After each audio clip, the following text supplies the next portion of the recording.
Hi friends, ఎలా ఉన్నారు? ఈరోజు మీకు ఒక చిన్న వీడియో తీసుకొచ్చాము. అదేంటంటే మీ అందరికీ తెలిసినదే, అయితే మట్టి పాత్రలో నేను ఇది చేసి చూపిస్తున్నాను. మీరు కూడా మీ ఇంట్లో ట్రై చేయండి. ఎందుకంటే ఇప్పుడు వచ్చేసి ప్రజెంట్ మనకి సమ్మర్, హాట్ సమ్మర్కి కూల్ హెల్దీ ఫుడ్ అనమాట. ఇది మన పెద్దలు మనకి చెప్పింది, నేర్పించినదే నేను మళ్ళీ మీకోసమని ఇలాగా మేము తయారు చేసే మట్టి పాత్రలో చేసి చూపిస్తున్నాను. అది చూడండి, తెలిసిన వాళ్ళకి తెలిసిందే, అది తెలియని వాళ్ళు చూడండి. ఒకవేళ చూసి మీరు తప్పకుండా ట్రై చేయండి. ఇది వేసవి కాలం కదా. చూడండి, రైస్ వేసి పాలు అలాగ పోసి మంచి చిక్కగా మరగబెట్టుకుంటే కమ్మగా ఉంటుంది. పాలు పోసి అందులో నేను ఏది వాడినా సరే న్యాచురల్గానే చూపిస్తాను. అది కళ్ళు ఉప్పే వేస్తాను నేను. చూడండి,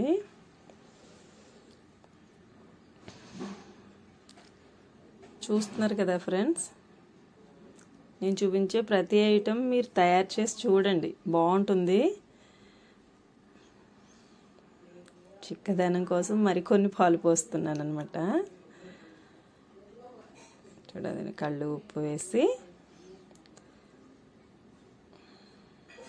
ఉల్లిపాయ ముక్కలు చూడండి ఎలా వేస్తున్నాను. ఉల్లిపాయ ముక్కలు అలా వేసి మనం దీన్ని కొద్దిగా పెరుగు వేసి ఒక చోట స్టోరేజ్, అదే నైట్ మనం పాలు ఎలా తోడు పెట్టుకుంటాం తెలిసిందే కదా ఫ్రెండ్స్. అలానే ఇది కూడా అయితే రైస్, పాలు, ఉల్లిపాయ ముక్కలు చలవ చేయడానికి అనమాట. ఇది వేసవి కాలం కదా. ప్లీజ్ సబ్స్క్రైబ్ చేయండి ఫ్రెండ్స్. నేను మరిన్ని వీడియోస్ మీకు చేసి చూపిస్తాను. ఓకేనా ఫ్రెండ్స్. అది పాలు తోడు వేస్తాం కదా, అలా వేసి కలిపెట్టి అది మూత పెట్టి మనం నైట్ పెట్టుకుంటే అది ప్రొద్దుటికి గడ్డలాగా బాగా వస్తుందన్నమాట. చూడండి, ఇది నేను ఇప్పుడు మూత పెట్టేస్తున్నాను. నైట్ టుమారో మార్నింగ్ చూడండి. చూస్తారు కదా టుమారో మార్నింగ్ ఎలా ఉందో. ప్రొద్దుటే తీసి చూసాను నేను. అది గట్టిగా మనకు పెరుగు ఎలా తోడుకుంటుందో అలాగే రైస్తో ఉల్లిపాయతో మంచి కమ్మగా చాలా బాగుంటుంది ఫ్రెండ్స్. మీ పిల్లలకి చేసి పెట్టండి.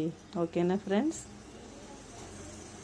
ఈ వేసవికాలం తప్పకుండా చేయండి, పిల్లలందరికీ కూడా చల్లగా ఉంటుంది. ఓకేనా ఫ్రెండ్స్. Thank you.